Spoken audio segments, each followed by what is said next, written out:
যশোরে উলসি খাল পুনঃখননের উদ্বোধন করলেন প্রধানমন্ত্রী। বললেন, জুলাই সনদকে নিজ স্বার্থে ব্যবহারের চেষ্টাকারীরা সফল হলে ব্যাহত হবে উন্নয়ন।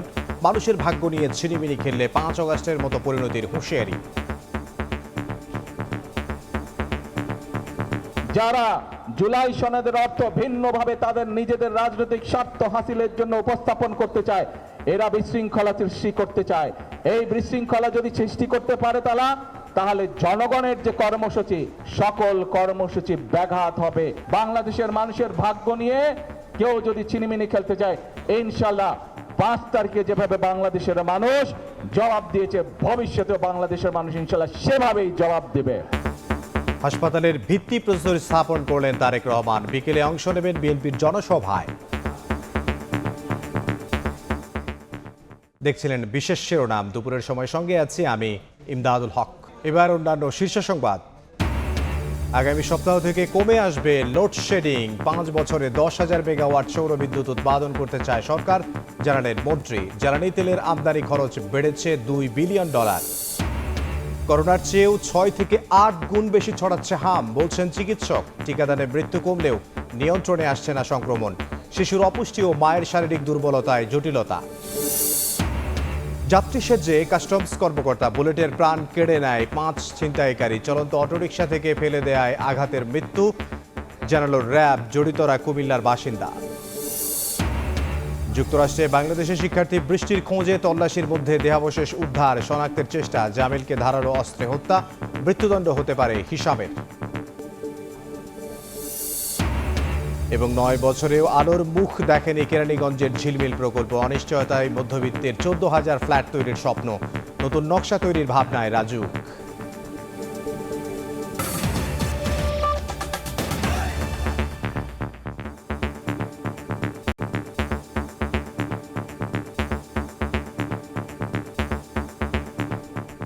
দেশের ভাগ্য নিয়ে ছিনিমিনি খেললে 5 অগাস্টের মতো জবাব দেবে জনগণ। যশোরে সুধী সমাবেশে এমন মন্তব্য করে প্রধানমন্ত্রী বলেন, গণভোটের রায়কে ভিন্ন খাতে নিতে চাইছে কিছু রাজনৈতিক দল। জুলাই সনদকে নিজ স্বার্থে ব্যবহারের চেষ্টা সফল হলে ব্যাহত হবে জনগণের কর্মসূচি। এর আগে বাবা শহীদ প্রেসিডেন্ট জিয়াউর রহমানের কাটা উলসি খালের পুনঃখনন কাজের উদ্বোধন করেন প্রধানমন্ত্রী তারেক রহমান। মিজানুর রহমানের ক্যামেরায় বিস্তারিত ইমরুল আহসানের রিপোর্টে। দখলে দূষণে মৃতপ্রায় প্রান্তিক জনপদের খালগুলোকে প্রাণ ফেরাতে এক সরকার প্রধানের নিরন্তর অভিযাত্রা। হাতে কোদাল তুলে নিয়ে যেন বাবার পদাঙ্কই অনুসরণ করেই প্রতিশ্রুতির বাস্তবায়নের পথে হাঁটছেন প্রধানমন্ত্রী তারেক রহমান। 1976 সালে যশোরের শার্শায় উলসি খাল উদ্বোধন করেছিলেন শহীদ রাষ্ট্রপতি জিয়াউর রহমান। 5 দশক পর সেই খাল পুনর্খননের সূচনা করলেন প্রধানমন্ত্রী তারেক রহমান। পরে সুধী সমাবেশের প্রধানমন্ত্রী বলেন, কেউ যদি বিভ্রান্তির রাজনীতি করে দেশে বিশৃঙ্খলা সৃষ্টি করে, মানুষ তার জবাব দিবে। যতবার বিএনপি দেশের মানুষের ভাগ্য পরিবর্তনের জন্য কর্মসূচি গ্রহণ করেছে, অতীতে আমরা দেখেছি আন্দোলন নামে কিভাবে 173 দিন হরতাল করা হয়েছিল। এখনো আবার সেই ভূত আরেকজনের কাঁধে গিয়ে আসর করেছে। আমাদের কর্মসূচি বাস্তবায়নে আমরা অঙ্গীকারবদ্ধ থাকি, দৃঢ় থাকি, তাহলে বাংলাদেশের মানুষের ভাগ্য নিয়ে কেউ ছিনিমিনি খেলতে পারবে না। বাংলাদেশের মানুষের ভাগ্য নিয়ে কেউ যদি ছিনিমিনি খেলতে চায়, ইনশাল্লাহ 5 তারিখে যেভাবে বাংলাদেশের মানুষ জবাব দিয়েছে, ভবিষ্যতে বাংলাদেশের মানুষ ইনশাল্লাহ সেভাবেই জবাব দেবে। জুলাই সনদ ও গণভোট নিয়ে একটি গোষ্ঠী মানুষকে বিভ্রান্ত করছে উল্লেখ করেন তারেক রহমান। পাশাপাশি মধ্যপ্রাচ্য যুদ্ধ পরিস্থিতিতে সৃষ্ট সংকট মোকাবেলায় ধৈর্য ধরার আহ্বান জানান। কোন ব্যক্তি, কোন রাজনৈতিক দল আজকে আমরা দেখতে চাচ্ছি যে গণভোট হয়ে গিয়েছে, সেই গণভোটের রায়কে ভিন্ন খাতে তারা প্রবাহিত করতে চাচ্ছে এবং সমগ্র দেশে একটি বিভ্রান্তি তৈরি করতে চাচ্ছে। যারা গণভোটের রায়কে ভিন্ন খাতে প্রবাহিত করতে চায়, যারা জুলাই সনদের অর্থ ভিন্নভাবে তাদের নিজেদের রাজনৈতিক স্বার্থ হাসিলের জন্য উপস্থাপন করতে চায়, এরা বিশৃঙ্খলা সৃষ্টি করতে চায়। এই বিশৃঙ্খলা যদি সৃষ্টি করতে পারে তারা সকল কর্মসূচি ব্যাঘাত হবে। এই বিশৃঙ্খলারা যদি আশকারা পায়, প্রিয় ভাই বোনেরা, জনগণের কর্মসূচি ব্যাহত না হয় সেই জন্য জনগণকে সতর্ক থাকতে হবে। মেয়েদের অবৈতনিক শিক্ষার ডিগ্রি পর্যন্ত করার ঘোষণা দেন সরকার প্রধান। বলেন, কৃষক কার্ড, ফ্যামিলি কার্ড সহ মানুষের জন্য বিভিন্ন কর্মসূচি বাস্তবায়ন করছে তার সরকার। শীঘ্রই এলপিজি কার্ড চালু করা হবে বলেও জানান তিনি। শুধু মেয়েদের শিক্ষা ব্যবস্থা আমরা ডিগ্রি পর্যন্ত ফ্রি করব না, একই সাথে আমাদের যে মেয়েরা ভালো রেজাল্ট করতে পারবে তাদের জন্য আমরা উপবৃত্তিরও ব্যবস্থা করব সরকার থেকে, যাতে করে তারা আরো উচ্চতর শিক্ষা লাভ করতে পারে। সারা দেশের মায়েদের কাছে আমরা যেরকম ফ্যামিলি কার্ড পৌঁছে দিচ্ছি, সেরকম আরেকটি কার্ড দিতে চাই, সেটি হবে এলপিজি কার্ড, এলপিজি গ্যাস। এটি আমরা মা বোনদেরকে পৌঁছে দিব। দেশের মানুষের জন্য বিএনপি সরকারের প্রতিশ্রুতি বাস্তবায়নে সবাইকে ঐক্যবদ্ধ থাকার আহ্বান জানান প্রধানমন্ত্রী। তারেক রহমানের খালকাটা কর্মসূচি কেবল একটি উন্নয়ন প্রকল্প নয়, ইতিহাসের পুনর্জাগরণ। জিয়াউর রহমানের হাত ধরে যে কৃষি বিপ্লবের সূচনা হয়েছিল এই অঞ্চলে, খাল পুনর্খননের ফলে উলুশির মানুষ বিশ্বাস করে এই উদ্যোগ আবারও তাদের জীবন বদলে দিবে, ফিরে আনবে হারানো সমৃদ্ধি। ইমরুল আহসান, সময় সংবাদ, শার্শা, যশোর। যশোর মেডিকেলে 500 শয্যা হাসপাতালের ভিত্তিপ্রস্তর উদ্বোধন করেছেন প্রধানমন্ত্রী। এই মুহূর্তে সেখানে আছেন সহকর্মী জুয়েল মৃধা এবং প্রধানমন্ত্রীর জনসভাস্থলে আছেন ইমরুল আহসান। সরাসরি প্রথমে যাচ্ছে ইমরুলের কাছে। ইমরুল,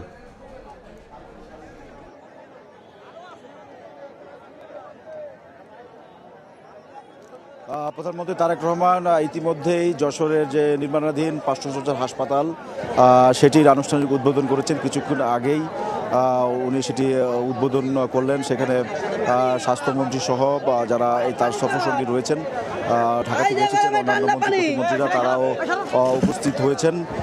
আমরা এই মুহূর্তে আছি যে জনসভাটি অংশ নেবেন বেলা 3:30টায়, এখন পর্যন্ত আনুষ্ঠানিক টাইম। সেই জনসভা এই জাতীয় যশোর ঈদগাহ ময়দানে সেই জনসভা স্থলে আছি। ইতিমধ্যেই দর্শক দেখতে পাচ্ছেন যে জনসভা মাঠ কিন্তু উল্লেখযোগ্য অংশ ইতিমধ্যে কানায় কানায় পূর্ণ হয়ে গেছে। অসংখ্য নেতাকর্মী এবং বিএনপির কর্মী সমর্থকরা তারা এখানে উপস্থিত হয়েছেন।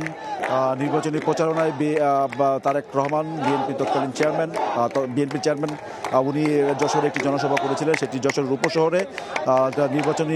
নির্বাচনের পর যশোরে উনি আজকে প্রথম এলেন।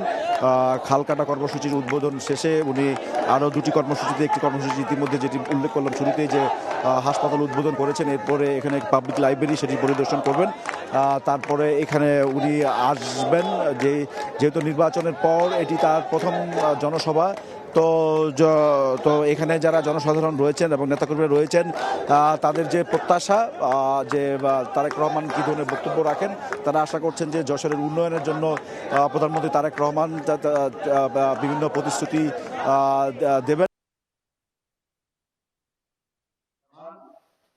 উপস্থিত এই আসন থেকে আপনাদের নির্বাচিত মাননীয় সংসদ সদস্য গণপ্রজাতন্ত্রী বাংলাদেশ সরকারের প্রধানমন্ত্রী তারেক রহমান যশোর মেডিকেল কলেজ হাসপাতালে কিছুক্ষণ আগে এসে পৌঁছেছেন এবং তিনি যশোর মেডিকেল কলেজ হাসপাতালের যে 500 শয্যা হাসপাতাল ভবন নির্মাণ কাজের উদ্বোধন করেছেন এবং এখানে একটি গাছের চারা রোপণ করেছেন। আপনাদেরকে জানিয়ে রাখি যে যশোর মেডিকেল কলেজটি তার মাতা খালেদা জিয়া সরকারের সময় এই প্রস্তাবনাটা আনা হয় এবং জমি অধিগ্রহণ হয় এবং 2010 সালে মেডিকেল কলেজ কার্যক্রম শুরু করে। কিন্তু মেডিকেল কলেজের যে প্রাণ 500 শয্যা হাসপাতাল, সেই ভবনটি নির্মাণ হয়নি। গত 17 বছর ধরে এখানকার উন্নয়ন কর্মকাণ্ড থমকে ছিল এবং নির্বাচনের আগে গত 2 ফেব্রুয়ারি বিএনপি চেয়ারপারসন তারেক রহমান যশোরে নির্বাচনী সফরে আসেন এবং তিনি ওই সময় ঘোষণা দিয়েছিলেন যে তিনি যদি নির্বাচিত হন, তার দল যদি সরকার গঠন করে, তবে যশোরের যে দাবি মেডিকেল কলেজের 500 শয্যা হাসপাতাল, সেই দাবিটি পূরণে তিনি কাজ করবেন এবং সেই প্রতিশ্রুতি বাস্তবায়নে মাত্র 3 মাসের মধ্যে তিনি কিন্তু যশোর সফরে এসেছেন এবং তিনি যশোর সফরে এসে এই যে মেডিকেল কলেজের যে 500 শয্যার হাসপাতাল, সেই হাসপাতালটি উদ্বোধন করলেন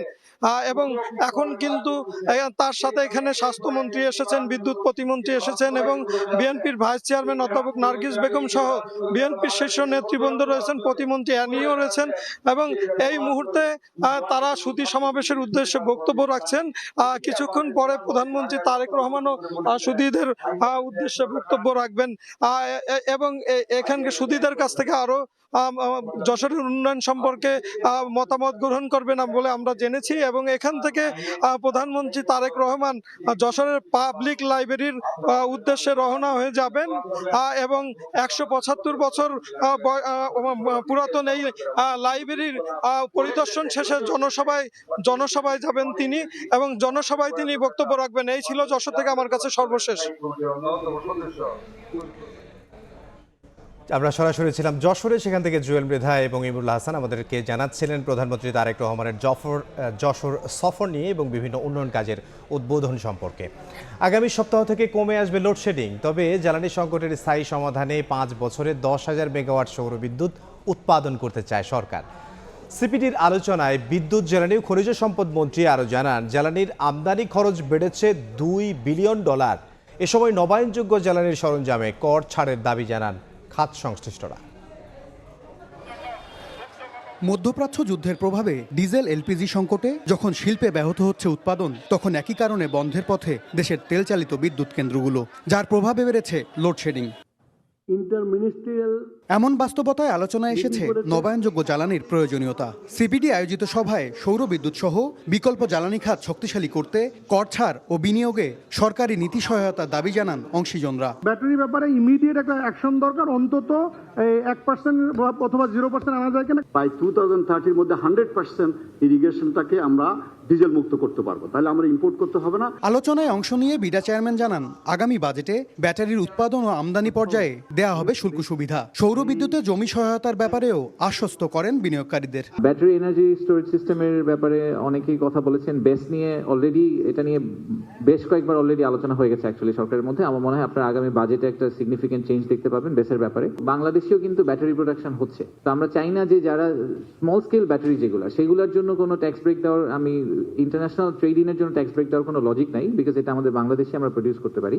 যেগুলো একদম বড় ইন্ডাস্ট্রিয়াল স্কেল বেস, সেই ক্ষেত্রে হয়তো আমরা একটা ট্যাক্স ব্রেক দেওয়ার চেষ্টা করব। চলমান বাস্তবতায় জ্বালানি ঘাটতি মেটাতে সৌর বিদ্যুতেই সমাধান দেখছে সরকার। আগামী 5 বছরে 10,000 মেগাওয়াট উৎপাদনের লক্ষ্য আছে জানিয়ে জ্বালানি মন্ত্রী বলেন, আগামী সপ্তাহেই কমবে লোডশেডিং। আশা করি যে আগামী সপ্তাহের মধ্যে বিদ্যুতের অবস্থা কিছুটা ইমপ্রুভ করবে। কিছু কিছু প্রাইভেট পাওয়ার জেনারেটর যারা আছে তারা আপনার পাওয়ার দেওয়া শুরু করবে। তাতে আশা করি যে আমার এখন তো প্রায় 1200 বা 1500 মেগাওয়াট আমাকে লোডশেডিং দিতে হচ্ছে, তখন আমি হয়তো 800-900-র মধ্যে নিয়ে আসতে পারবো। লোডশেডিং থাকবে, বাট মানে আপনার একটু আরাম হবে।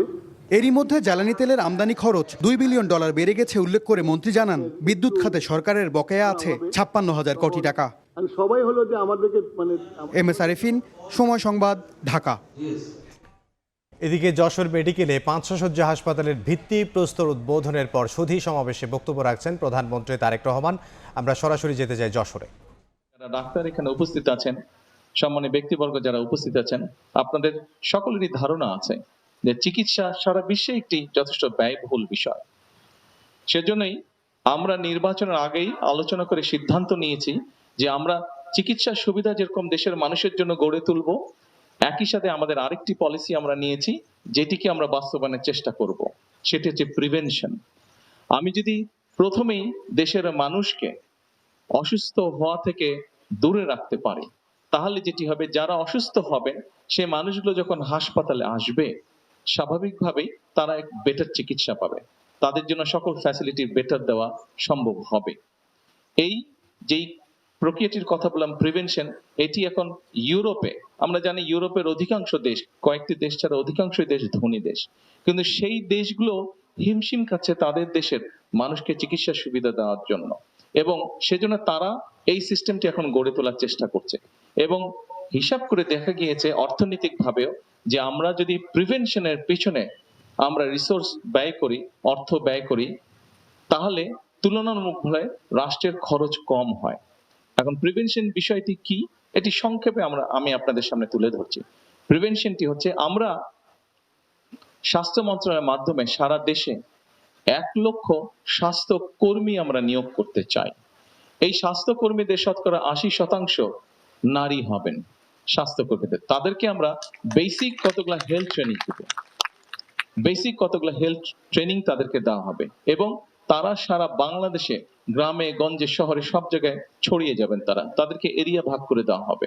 একজন স্বাস্থ্যকর্মী সে যেই গ্রামটি বা যেই ওয়ার্ডের বা যেটারই দায়িত্ব সে পাক, সেখানে সে যাবে প্রত্যেকটি বাড়িতে এবং বাড়িতে গিয়ে সাধারণত আমরা জানি বাসার খাবার দাবার যাবতীয় সবকিছু দেখভাল, পরিবারের সদস্যদের দেখভাল, পরিবারের নারী প্রধান যে নারী সদস্য উনি এটি লুক আফটার করে থাকেন। এখন আমরা যদি গিয়ে সেই নারী স্বাস্থ্যকর্মীটাকে পাঠাই এবং সেই নারী স্বাস্থ্যকর্মীটা গিয়ে যদি সেই পরিবারের যে প্রধান নারী আছেন তাকে যদি উনি বোঝাতে সক্ষম হন যে পরিবারের সদস্যদেরকে কি কি খাবার মেপে কম দিলে ডায়াবেটিক হবে না, কি কি খাবার কিভাবে উপস্থাপন করলে হার্টের অসুখ হবে না, কি কি খাবার কিভাবে পরিবেশন করলে ডায়ালিসিস অর্থাৎ কিডনির সমস্যা হবে না, তাহলে আমরা যদি এখানেই রোগীর সংখ্যা কমাতে পারি, জিনিসটা একদিন 5 দিন 7 দিনের বিষয় না, এটি বছরের পর বছর ধীরে ধীরে এটার রেজাল্ট আসতে সময় লাগবে, কিন্তু আমাদেরকে শুরু একদিক থেকে করতে হবে। তাহলে যেটি হবে স্বাভাবিকভাবে এই হাসপাতালটি যখন হয়ে যাবে 500 বেডের, এই হাসপাতালে চাপ কম পড়বে। যারা এই যে আমাদের সামনে অনেক নতুন স্টুডেন্ট আছে যারা ইনশাল্লাহ ডাক্তার হবে একদিন এবং এই হাসপাতালে ইনশাল্লাহ তারা কাজ করবে, কিন্তু এখন আজকে এখান থেকে যারা ডাক্তার হবে তাদের কাছে যদি এখন যেভাবে আছে সেইভাবে যদি প্রতিদিন তাদেরকে 100 রোগী দেখতে হয় একজন ডাক্তারকে, কিন্তু সেই 100 রোগীটাকে যদি আমরা কমিয়ে ফেলতে পারি, অর্থাৎ ছোটখাটো চিকিৎসা এবং মানুষকে অ্যাওয়্যার করার মাধ্যমে, সচেতন করার মাধ্যমে যদি সেখানেই আমরা মোটামুটি মানুষের অসুখের সংখ্যাটা কমিয়ে রাখতে পারি, অসুস্থ মানুষের সংখ্যা, তাহলে দেখা যাবে যে একজন ডাক্তারকে হয়তো 30টি রোগী দেখতে হচ্ছে। স্বাভাবিকভাবেই 100 বদলে যখন 30 বা কমে আসবে, যখন ডাক্তারের জন্য কিন্তু কনসেন্ট্রেট করা, অর্থাৎ একজন রোগীকে বেশি সময় দেওয়া সম্ভব হবে, একজন রোগীকে বেটার চিকিৎসা দেওয়া সম্ভব হবে।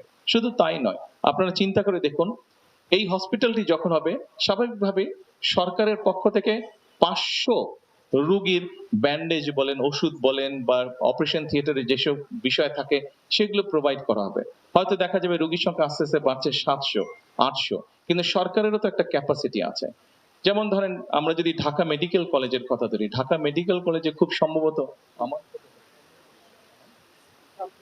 1500 না আমান, ঢাকা মেডিকেল কলেজ ডিজি সাহেব আছে তো ঢাকা মেডিকেল কলেজের, হ্যাঁ, কিন্তু অফিসিয়াল ক্যাপাসিটি কত? অফিসিয়াল 2600 বেড আছে, কিন্তু রোগী সংখ্যা কয় হতো আপনার? হ্যাঁ, দেখুন ঢাকা মেডিকেল কলেজ, আচ্ছা ঢাকা মেডিকেল কলেজ এটির অফিসিয়াল বেড সংখ্যা হচ্ছে 2600, কিন্তু ঢাকা মেডিকেল কলেজে প্রতিদিন আসে 4000-এর মতন রোগী। এখন আমরা নিজেরাই চিন্তা করে দেখি, আপনি সরকার যে সাপোর্ট যেগুলা দিচ্ছে, ওষুধ বলেন, বেড বলেন, ডাক্তার বলেন, নার্স বলেন, ব্যান্ডেজ বলেন, যাই বলেন না কেন, 2600 ধরেন 3000-এ দিচ্ছে, সরকার দেখছে যে বেশি আসছে 3000-এ দিচ্ছে, আপনি প্রতিদিন 3000 রোগীকে অ্যাটেন্ড করছেন, কিন্তু তারপরে আপনার 1000 কিন্তু রয়ে যাচ্ছে, অর্থাৎ আজকের 1000 আগামীকাল আপনি 3000-এর মধ্যে 4000-এর মধ্যে 2600 বা 3000-কে আপনি আজকে চিকিৎসা দিলেন, কিন্তু বাকি 1000 আজকে রয়ে গেল, 1000-কে দিতে পারলেন না। আগামীকাল যখন সকাল হবে, আগামীকাল আবার 4000 আসছে, এই 4000 3000-কে সাপোর্ট দিচ্ছে, কিন্তু 2000 আজকের 1000 এবং আগামীকালও রয়ে যাচ্ছে আবার 1000, অর্থাৎ 2000 প্রতিদিন কিন্তু এটা বাড়ছে, প্রতিদিন এটা বাড়ছে। সেজন্যই আমরা সিদ্ধান্ত গ্রহণ করেছি যে আমরা প্রিভেনশনটার উপরে জোর দিব, আমরা মানুষকে সচেতন করার চেষ্টা করব যাতে যেগুলা বড় বড় অসুখ বিসুখ আছে সেগুলো থেকে যাতে মানুষকে দূরে রাখা সম্ভব হয়। এটি গেল একটি বিষয়। আরেকটি আমরা করার চেষ্টা করছি, সেটি হচ্ছে যে প্রাইভেট পার্টনারশিপ আমরা হসপিটালটা নেওয়ার জন্য পিপিপি যেটাকে বলে এটি হচ্ছে, ধরুন এই মুহূর্তে যদি আমরা দেখি তাহলে আমরা দেখব যে সরকারের যত হাসপাতাল আছে, যত বেড সংখ্যা, যত ডাক্তার নার্স আছে, মোটামুটি ভাবে প্রাইভেট সেক্টরেও সারা বাংলাদেশের মোটামুটি ভাবে যেগুলো হসপিটাল সেগুলোর বেড সংখ্যা, নার্স, ডাক্তার সংখ্যা মোটামুটি ভাবে একই রকম। এখন একটি হাসপাতাল হবে, এখানে যে হাসপাতালটি হচ্ছে, এই হাসপাতালটি হতেও অনেক বেশ 2-2.5 বছর সময় লাগবে। এর মধ্যে তো মানুষ অসুস্থ হচ্ছে, চিকিৎসার সুবিধা থেকে অনেকে বঞ্চিত হচ্ছে, হাসপাতালে যেতে পারছে না।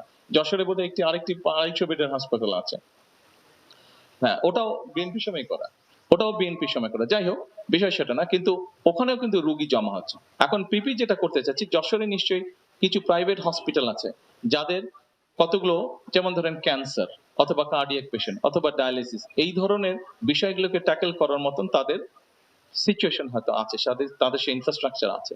আমরা যেটা করতে চাচ্ছি, ধরেন 250 বেডের যে হসপিটালটা আছে, ওখানে ধরেন কার্ডিয়াক পেশেন্ট, হার্টের পেশেন্ট প্রতিদিন হয়তো, ডায়ালিসিস পেশেন্ট আমরা এটা উদাহরণ দিই, এটা দিতে ইজি, ডায়ালিসিস পেশেন্ট ধরেন প্রতিদিন 200 করে জমা হচ্ছে, কিন্তু ওখানে আমরা ধরছি এটা উদাহরণ হিসাবে, দোকানে ধরেন যে মেশিনটা আছে সেই মেশিনের ক্যাপাসিটি হচ্ছে প্রতি মাসে 100 জনকে দেওয়া, কিন্তু আপনার প্রতি মাসে 200 জন রোগী আসছে। আমরা প্রথম 100 জনকে সেখানে সাপোর্ট দিলাম, চিকিৎসা করলাম, বাকি যে 100 জন লাইনে জমা হচ্ছে এদেরকে আমরা প্রাইভেট যেই হসপিটালগুলো আছে সেখানে আমরা চেষ্টা করব ধীরে ধীরে বিভিন্ন জনকে, সরকারের পক্ষ থেকে আমরা তাদের কাছে সেই রোগীটা পাঠাবো, সেই খরচটাও সরকারই বহন করবে। আমরা এইভাবে মানুষকে সার্ভিস দেওয়ার চেষ্টা করছি, কারণ আপনি এই যে যেই হাসপাতালটার ভিত্তিপ্রস্তর আমরা স্থাপন করলাম এটা কিন্তু 2.5 বছর সময় লাগবে, কিন্তু আমরা পিপিপির কাজটা যদি শুরু করতে পারি, এর মধ্যে অলরেডি পাইলট প্রজেক্ট নেওয়া হয়েছে, এর মধ্যে অলরেডি কয়েকটি ঢাকা শহরে পাইলট প্রজেক্ট নেওয়া হয়েছে, 4টা হসপিটালে পাইলট প্রজেক্টের কাজ এর মধ্যেই শুরু হবে ইনশাল্লাহ। তাতে আমরা হিসাব করে দেখেছি তারপরেও সরকারের খরচ 1 নম্বর কম হচ্ছে, 2 নম্বর এই হসপিটালটা হতে 2.5 বছর সময় লাগবে, তাই না? ইঞ্জিনিয়ার সাহেব তো তাই বললেন, 2.5 বছর সময় লাগবে। আমরা সরাসরি ছিলাম যশোরে, সেখানে কথা বলছিলেন প্রধানমন্ত্রী তারেক রহমান। বক্তব্যের সম্পূর্ণ অংশ দেখতে ভিজিট করুন সময় টিভির ফেসবুক পেজে। ভুল ও অপতথ্যের চ্যালেঞ্জ মোকাবিলায় একসঙ্গে কাজ করবে বাংলাদেশ ও যুক্তরাষ্ট্র। এজন্য যুক্তরাষ্ট্রের প্রযুক্তিগত সহায়তা নেবে সরকার। সকালে মার্কিন রাষ্ট্রদূত ব্রেন্ট ক্রিস্টেনসেনের সঙ্গে সাক্ষাৎ শেষে কথা জানান তথ্য ও সম্প্রচার মন্ত্রী জহিরুদ্দিন স্বপন। আমরা এখন একটা চ্যালেঞ্জ মিডিয়া সিচুয়েশনের মধ্যে আছে সারা পৃথিবী, এবং মার্কিন যুক্তরাষ্ট্রের মতো এরকম একটা প্রযুক্তিগতভাবে উন্নত একটা দেশ, এই নতুন ইকোসিস্টেমকে তারা কিভাবে ম্যানেজ করে এ ব্যাপারে আমরা পারস্পরিকভাবে আমাদের কিভাবে সহযোগিতা বিনিময় করতে পারি, এটাই ছিল মূলত আলোচনার বিষয়। করোনার চেয়ে 6 থেকে 8 গুণ বেশি সংক্রামক হাম, একথা জানিয়েছে চিকিৎসকরা। তারা বলছেন টিকাদানে মৃত্যু কমলেও নিয়ন্ত্রণে আসছে না সংক্রমণ। শিশুর অপুষ্টি ও মায়ের শারীরিক দুর্বলতায় বাড়ছে জটিলতা। বাবার সঙ্গে খেলায় মেতেছে 5 মাস বয়সী মহিউদ্দিন। হামের থাবা থেকে রেহাই পেয়ে এবার তার বাড়ি ফেরার পালা। উদ্বেগ কাটিয়ে হাসি ফুটেছে বাবা আনিসুল হকের মুখে। ও যে হাসতেছে, খেলতেছে, খুব ভালো লাগতেছে, আলহামদুলিল্লাহ। এর চাইতে ভালো আমার কাছে আর কি। মহিউদ্দিনের মতো এমন অনেক শিশুই সুস্থ হয়ে বাড়ির পথে, তবে এখনও অনেকে হামে আক্রান্ত হয়ে ভর্তি হচ্ছে মহাখালীর ডিএনসিসি হাসপাতালে। খেতে না পারা, চোখে মুখে র্যাশ বাড়িয়ে দিচ্ছে বাবা মায়ের দুশ্চিন্তা। সপ্তাহ ধরে মানে জ্বর, হালকা 4 দিন ধরে হাম এগুলো গায়ে দেখে কালকে আমরা ভর্তি করছি। কাশি, বমি, কোনো খাবার বাহিরে খাইতেছে না, আর মানে লাল লাল রেশ বের হয়েছে, জ্বর মানে কমতেছে না, পরের সাথে বমি, বাথরুম, কাশিও ছিল। হাসপাতালে ভর্তি হওয়া বেশিরভাগ শিশুর বয়স 9 মাসের কম। অপুষ্টির কারণে আক্রান্তদের অনেকের জটিলতা বাড়ছে বলে জানিয়েছেন চিকিৎসকরা। করোনা ভাইরাসের চেয়ে এটা কিন্তু প্রায় 6 থেকে 8 গুণ বেশি সংক্রামক, এবং এটা সবচেয়ে বড় একটা সমস্যা হচ্ছে বাচ্চাদেরই বেশি আক্রান্ত করে। মা নিজের শরীরে যদি হামের ইমিউনিটি না থাকে, মা যদি নিজেই অপুষ্ট থাকে, তার মানে তার বডিতে টিকা নেওয়া ছিল, বাট সেই হামের টিকাটি তার শরীরে ইমিউনিটি তৈরি করতে পারেনি, তাহলে কিন্তু সে নিজের শরীরে যেখানে ইমিউনিটি নেই সেখানে বাচ্চার শরীরে কিভাবে পাস করবে। হামে আক্রান্ত হয়ে শিশু মৃত্যুর সংখ্যাও বেশি। তাই চিকিৎসকরা বলছেন হামের টিকা দেওয়ার ক্ষেত্রে পরিবারের সদস্যরা যেন অবহেলা না করে। আয়েশা সিদ্দিক, সামিয়া, সময় সংবাদ, ঢাকা। সারা দেশে শিশুদের দ্রুত হামের টিকা দেওয়ার নির্দেশ দিয়েছেন হাইকোর্ট। পাশাপাশি টিকা দিতে ব্যর্থতার অভিযোগ তদন্তে কমিটির কার্যক্রমের প্রতিবেদন 2 সপ্তাহ পর দেখবেন বলে জানিয়েছেন উচ্চ আদালত। দুপুরে আদেশ দেন বিচারপতি রাজিক আল জলিল ও দেবাশিস রায়। এর আগে দেশে হামের কারণে শিশু মৃত্যুর ঘটনায় উচ্চ পর্যায়ের তদন্ত কমিটি গঠন চেয়ে হাইকোর্টে রিট করা হয়। সেই সঙ্গে হামের প্রকোপ না কমা পর্যন্ত স্কুল বন্ধ রাখার নির্দেশনা চাওয়া হয়। রাষ্ট্রপক্ষ বলছে যে ইনভেস্টিগেশন কমিটি গঠন করা হয়েছে, তাহলে 2-3 উইকসের মধ্যে তারা যাতে এটার কমপ্লায়েন্স দেয়, এবং আরেকটা আমাদের অর্ডার দিয়েছে যে ভ্যাকসিন প্রক্রিয়াটা যাতে চলমান থাকে এবং পরিপূর্ণভাবে সমস্ত শিশু যাতে ভ্যাকসিনেশনটা পায়। চট্টগ্রাম থেকে কুমিল্লার বাসায় ফেরার পথে বাস থেকে নেমে সিএনজি অটোরিকশায় ওঠেন কাস্টমস কর্মকর্তা বুলেট বৈরাগী। একই বাহনে যাত্রী সেজে উঠে পেশাদার ছিনতাইকারীরা। পরে মোবাইল ফোন, ব্যাগ ও নগদ কিছু টাকা কেড়ে নিয়ে বুলেটকে চলন্ত গাড়ি থেকে ফেলে দেয় তারা। পড়ে গিয়ে আঘাতজনিত কারণে মৃত্যু হয় তার। এই ঘটনায় জড়িত 5 জনকে গ্রেফতার করে এসব তথ্য দিয়েছে র্যাব। চট্টগ্রাম থেকে শুক্রবার রাতে কুমিল্লার বাসায় ফিরছিলেন কাস্টমস কর্মকর্তা বুলেট বৈরাগী। শেষ পর্যন্ত তার আর বাসায় ফেরা হয়নি। শনিবার সকালে কুমিল্লার কোটবাড়ি এলাকায় ঢাকা চট্টগ্রাম মহাসড়কে তার মরদেহ পাওয়া যায়। চাঞ্চল্যকর এই খুনের ঘটনায় পুলিশের পাশাপাশি তদন্ত শুরু করে র্যাব, ডিবি, সিআইডি ও পিবিআই। রোববার রাতে কুমিল্লার বিভিন্ন এলাকায় অভিযান চালিয়ে 5 জনকে গ্রেফতার করে র্যাব। সংস্থাটি বলছে, বুলেট বৈরাগীকে খুনের সঙ্গে জড়িত 5 সদস্যের একটি পেশাদার ছিনতাইকারী চক্র। যাত্রী সেজে ফাঁদ পেতে তারা বুলেটের জীবন কেড়ে নেয়। জড়িত সবাই কুমিল্লার কোতোয়ালি থানার বাসিন্দা। অভিযুক্তরা কুমিল্লা শহরের দূর দূরান্ত থেকে আগত যাত্রীদের রাতের বেলা টার্গেট করে তাদের সিএনজি বা অটোতে তুলে ধারালো অস্ত্রের ভয় দেখিয়ে এবং আঘাত করে ছিনতাই, ডাকাতি সহ বিভিন্ন ধরনের অপরাধ সংগঠন করে আসছিল। 25 এপ্রিল 2026 তারিখে রাতে গ্রেফতারকৃতরা সিএনজি নিয়ে কুমিল্লা জেলার জাগরঝুলি বিশ্ব রোড এলাকায় ছিনতাইয়ের উদ্দেশ্যে অবস্থান করছিল।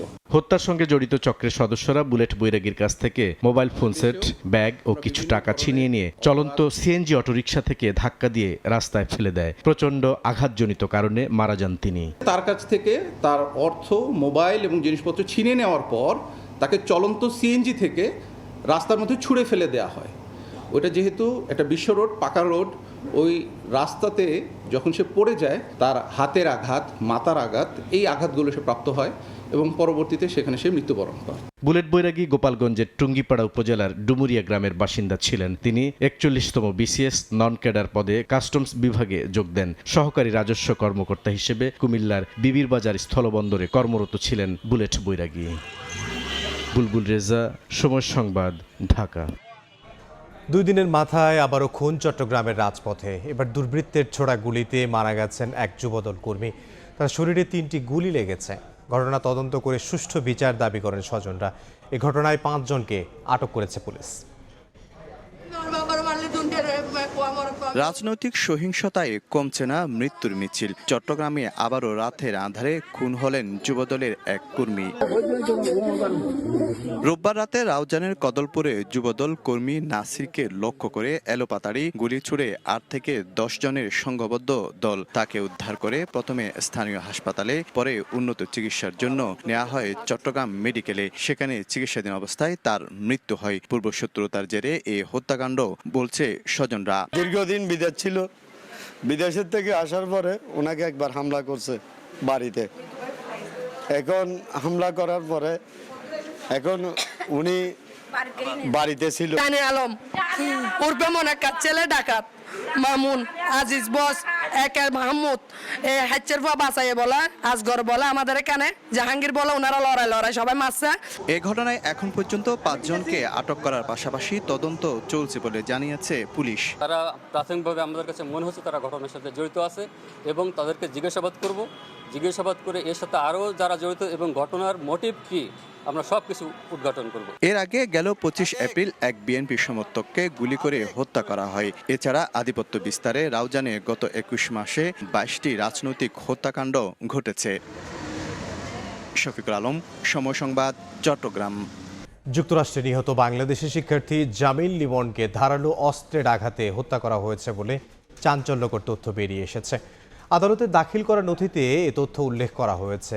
আটক হিসামের বিরুদ্ধে অভিযোগ প্রমাণিত হলে সর্বোচ্চ শাস্তি হতে পারে মৃত্যুদণ্ড কিংবা যাবজ্জীবন।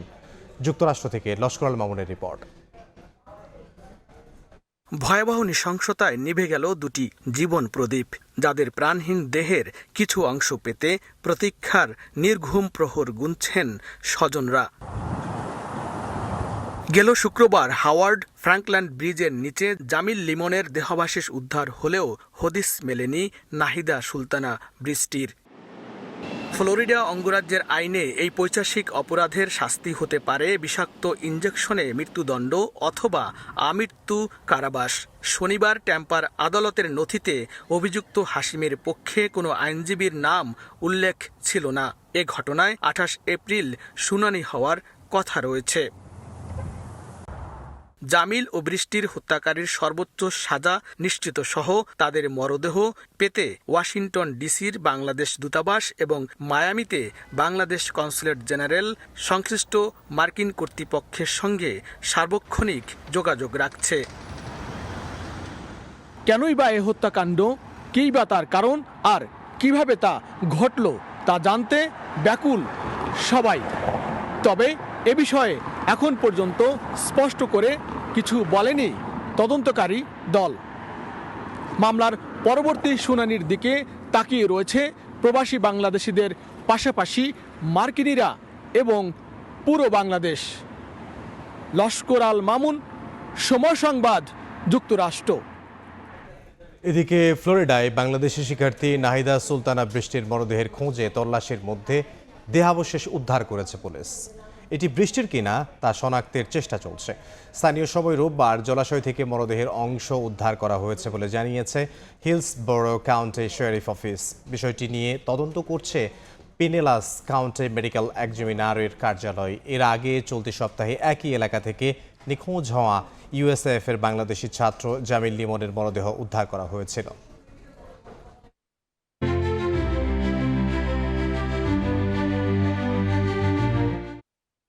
সংরক্ষিত নারী আসনে জামাত জোটের প্রার্থী মনিরা শারমিনের মনোনয়নপত্র বাতিলের বিরুদ্ধে করা আপিল খারিজ করেছে ইসি। এতে মনোনয়ন বাতিল বহাল থাকছে এনসিপির এই নেত্রীর। সকালে নির্বাচন ভবনে আপিল শুনানিতে এই সিদ্ধান্ত নেওয়া হয়। এনসিপি নেত্রীর অভিযোগ, সরকারি দলের অনেকের মনোনয়নে বেশ কিছু জটিলতা থাকার পরও বৈধ ঘোষণা করা হয়েছে। বলেন, বৈষম্যমূলক আইনের ভুক্তভোগী তিনি। এদিকে সংরক্ষিত আসনে বিএনপি মনোনীত প্রার্থী জিবা আমিনা খানের বিরুদ্ধে দ্বৈত নাগরিকত্বের অভিযোগে করা আপিল খারিজ করা হয়েছে। বিএনপির আরেক প্রার্থী মাধবী মারমার মনোনয়ন বৈধতার বিরুদ্ধে কেন্দ্রীয় ছাত্রদল নেত্রী চন্দ্র চাকমার আপিলও খারিজ করা হয়। ইসির রায়ের বিরুদ্ধে উচ্চ আদালতে যাওয়ার ঘোষণা দিয়েছেন সংক্ষুব্ধরা। ব্রিটিশ সিটিজেন থেকেও যে সে ইলেকশনে এই যে নমিনেশন পেপারটা তার অ্যাকসেপ্ট হলো, এটা আইনের চরম ব্যত্যয় হয়েছে। আমরা এই বিষয়গুলো কমিশনকে বলেছি, বাট কমিশন অপারগতা প্রকাশ করলো যে এখানে আসলে তারা যেই ব্যক্তি অভিযোগ করেছে সেই অভিযোগের ভিত্তিতে তারা আসলে এই বিষয়টা বিবেচনা করতে পারবে না। সরকারি দল তাদের যে সংরক্ষিত নারী আসনের ক্ষেত্রে যারা আসলে মনোনীত হয়েছেন তাদের মধ্যে অনেকেরই কিন্তু অযোগ্যতা থাকা সত্ত্বেও তাদের কিন্তু পার করে দেওয়া হয়েছে ইলেকশন কমিশন থেকে। মনোনীত প্রার্থী শুধুমাত্র 36 জনের অথবা 11 দলীয় জোটের কোনো প্রার্থী হয়, সেই শুধুমাত্র আপিল করতে পারবে। তো ওখানে অন্য কেউ আপিল করার সুযোগ নেই। তারা বলেছে যে হাইকোর্টে গিয়ে এটা রিট করতে হবে। মানহানির মামলায় কুষ্টিয়া 3 আসনের সংসদ সদস্য জামাত নেতা আমির হামজাকে 8 সপ্তাহের আগাম জামিন দিয়েছেন হাইকোর্ট। বিচারপতি AKM জাহিদ সরোয়ার কাজল ও বিচারপতি আবু তাহেরের বেঞ্চ আদেশ দেন।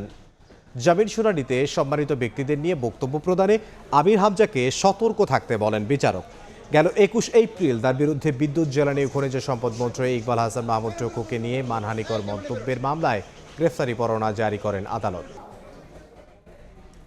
অভ্যন্তরীণ নেটওয়ার্ক শক্তিশালী করতে EGSM ব্যান্ডের তরঙ্গ বরাদ্দ দেওয়ার উদ্যোগ নিয়েছে বিটিআরসি। এরই মধ্যে তরঙ্গ চেয়ে আবেদন করেছে রবি ও বাংলালিংক। শুভ খান জানাচ্ছেন বিস্তারিত। তথ্য বিনোদনের খোরাক মেটানো থেকে শুরু করে গুরুত্বপূর্ণ যোগাযোগ সবকিছুই এখন মোবাইল নির্ভর। নেটওয়ার্কের মান শহরে খানিকটা ভালো হলেও প্রান্তিক পর্যায়ে দুর্বল। 2-4-5 মিনিট কথা বলার পরে আমার নেটওয়ার্ক বিচ্ছিন্ন হয়ে গেছে।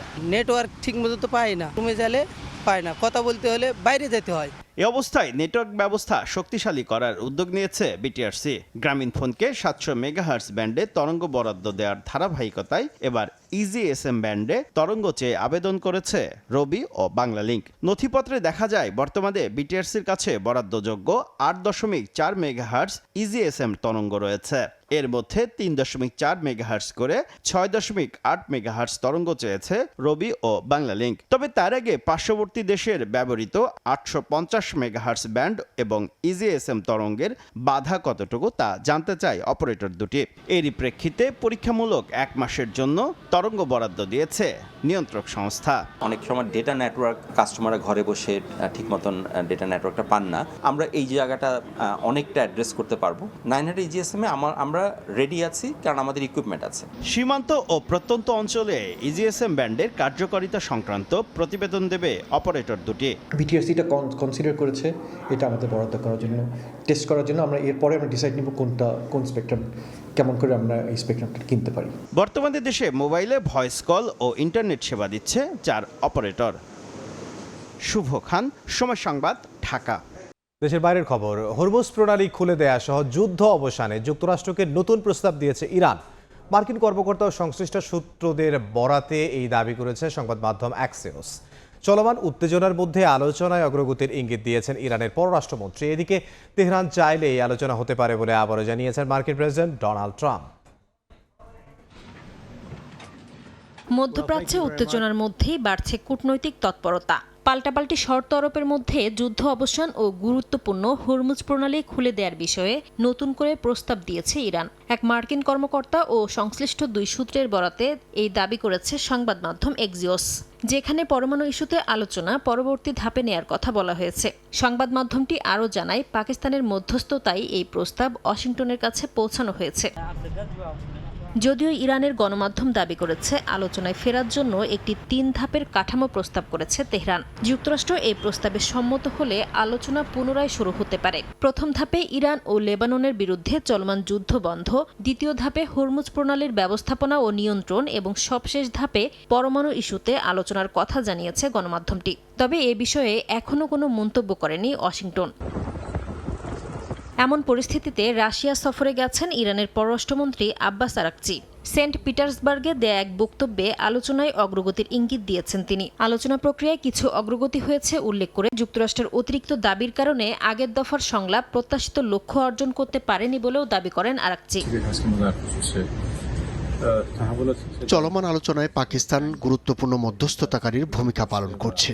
বৈঠকে কিছু অগ্রগতি হয়েছিল, তবে যুক্তরাষ্ট্রের অবস্থান ও বাড়তি দাবির কারণে আগের দফার আলোচনা লক্ষ্য অর্জনে ব্যর্থ হয়েছে। তাদের ভুল কৌশল ও অতিরিক্ত চাপই এই অচল অবস্থার কারণ। এদিকে আলোচনার পথ এখনো বন্ধ হয়নি বলে মন্তব্য করেছেন মার্কিন প্রেসিডেন্ট ডোনাল্ড ট্রাম্প। যদিও এর আগে মার্কিন দূতদের ইসলামাবাদ সফর বাতিল করেন তিনি, তবে 2 দেশের আলোচনা ফোন কলের মাধ্যমে হতে পারে বলে ইঙ্গিত দিয়েছেন মার্কিন প্রেসিডেন্ট। নাসরিন রুমি, সময় সংবাদ। এ পর্যায়ে শীর্ষ সংবাদগুলো জানিয়ে দিচ্ছি আরও একবার। যশোরে খাল খনন ও হাসপাতালের নির্মাণ কাজ উদ্বোধন করলেন প্রধানমন্ত্রী। বললেন, জুলাই সনদকে নিজ স্বার্থে ব্যবহার করতে চায় কিছু দল, বিশৃঙ্খলাকারীদের সফল হবে না, ব্যাহত হবে উন্নয়ন। আগামী সপ্তাহ থেকে কমে আসবে লোডশেডিং, 5 বছরে 10,000 মেগাওয়াট সৌর বিদ্যুৎ উৎপাদন করতে চায় সরকার, জানালেন মন্ত্রী। জ্বালানি তেলের আমদানি খরচ বেড়েছে $2 বিলিয়ন। এবং যাত্রী সেজে কাস্টমস কর্মকর্তা বুলেটের প্রাণ কেড়ে নেয় 5 ছিনতাইকারী, চলন্ত অটোরিকশা থেকে ফেলে দেয়ায় আঘাতে মৃত্যু, জানালো র্যাব। জড়িতরা কুমিল্লার বাসিন্দা। এই ছিল দুপুরের সময়। এরপর বিভাগীয় সময় নিয়ে সঙ্গে থাকবেন সহকর্মী ওমর ইনান। ধন্যবাদ ইমদাদ। বিভাগীয় সময় নিয়ে আসছি কিছুক্ষণ পর, সঙ্গে থাকুন সময়ে।